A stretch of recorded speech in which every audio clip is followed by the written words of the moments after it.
នៃមនុស្សនិងទេវតាទ្រង់ត្រាស់ទេសនាប្រដៅសា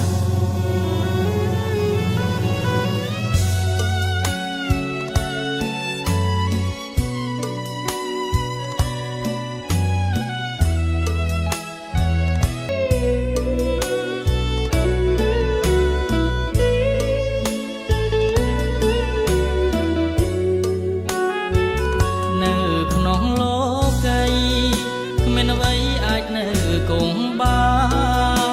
នជាតិសាំងគ្រប់ប្រាណមិនថាអ្នកមានឬក្រពេលចាំងលោកទៅ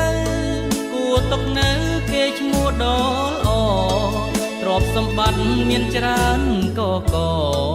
មិនអាចយកទៅបានឡើយសូមអស់ញោមញាតិជួយរក្សាជាតិសាសនាកូនខ្មែរខែមរាមេត្តាគុំនៅកនតា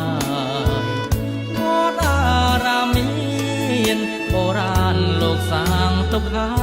យធ្វើបុណ្យគុំនៅប្រងើយជីវិតដល់ត្រៃសុខ